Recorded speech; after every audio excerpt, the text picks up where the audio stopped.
So we're coming to you live from trek number 14, Highway 815. We started at Calhoun, the riverbanks. How far along are we into the walk? About 3 miles, David? We're at 2.8 miles. Look at this. The man's amazing. He knows exactly how long it is because you've done this 14 years. 2.8.1. So David, tell our listeners and WBKR.com fans about the trek. You started this event 14 years ago?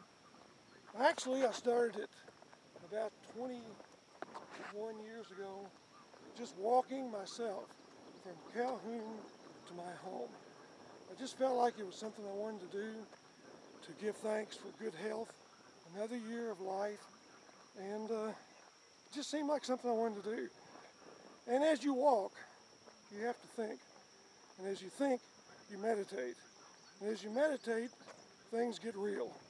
And when things get real, you get close to your faith. And when you get close to your faith, that's good. It's that simple. So when did you guys start making this trek of yours a fundraiser for the St. Joseph Peace Mission for Children? 1998. So what is that? 14 years? Yeah. So your affiliation with that charity stemmed from what? How did that come about?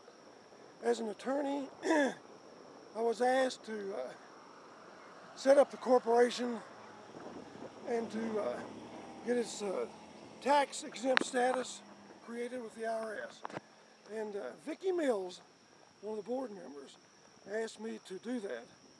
And so I did it, and I learned about the St. Joseph Peace Mission.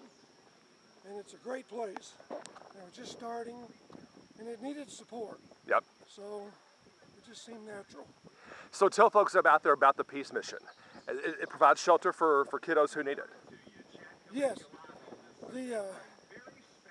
Unfortunately, the birth of the mission came from the death of a 4-year-old boy named Philip Strange. Yeah, I remember that story. That happened here in Owensboro. He was murdered.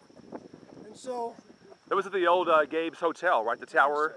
Yeah, I remember this. And the community was outraged.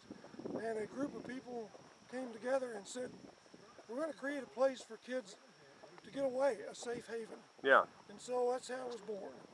Concerned people. I was not in on that. But you're definitely in on it now. Yeah, that's right. It was started by people of faith, and now it's supported by people of all faiths, because children don't know. They don't have any idea about religion. They just know they've been abused and they need help. So all faiths support this group.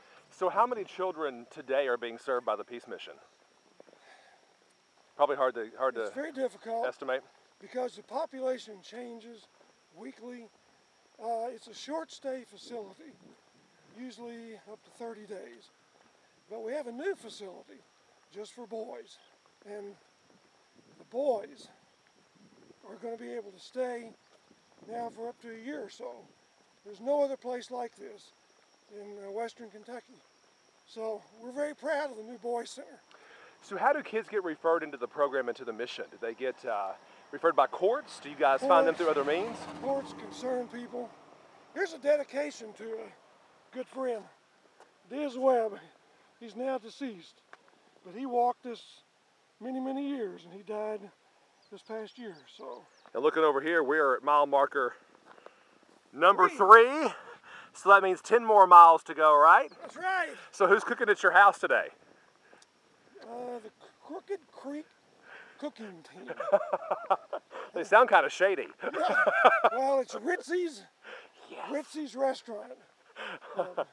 Bill Franey, Brady Harrell, their crew give the food and they have it cooked, and they're great people. So you said this morning before the opening ceremonies that $20,000 raised so far by participants. That's before the trek even started. Yeah, it's just incredible. It's amazing. It is. The first year we hope to get 2,000 or 3,000, and it's just grown. And this year we hope to receive 40,000. This mission does not receive any government money. It's all private donations. That's tremendous. And so we're very proud of that. No doubt about it. You got to be proud of the trek too. I mean, did you ever think when you started this 20-some years ago that when you walked by yourself that you'd be joined by hundreds of folks? No, you never. You know, but God takes hold and works, and He works through people who really care. And I've been fortunate to have nice friends who supported this, and they're still here. People from the first trek are still here today. It's just great. Well, even dogs. Barney the dog. Yeah. Barney the dog, who's 20 years old, is trekking today. He's been a part of the trek, I think, for 10 years. Yeah, Barney has a lake up here. Yeah. At mile 8.2, just before you enter the Panther Desert, he's got a lake dedicated to him. Barney's Lake. Yeah, Barney wasn't being real reverent this morning during the invocation. He kept howling. I guess he was saying amen. And Barney has his own way of giving thanks. He sure does. He's a great kid.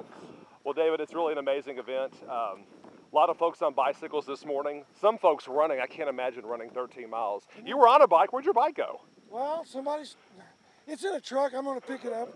I wanted to walk 3 or 4 miles and then bike the rest. Well, you've accomplished your goal. Hey, look, we're coming up on, I guess this is water stop number 1 out there in the distance. Yeah, this is 3.1 miles. This is the first water stop. So how many checkpoints are along the highway here? I think we have 1, 2, 3, 4, I believe. 4. Becky, who's walking ahead of you, she's been saying she's anticipating the big hill up here where the cabana is, and she's already said the WBKR van has to take over.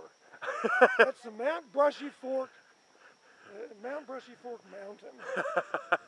Yeah, Becky's not looking forward to it. Well, Water stop number 1, wave at the camera. Hey guys. Howdy, howdy, howdy. Hey guys. Thank you, Chad. David, thanks a bunch. Great event. Thank you, WBKR, WOMI. You're number 1.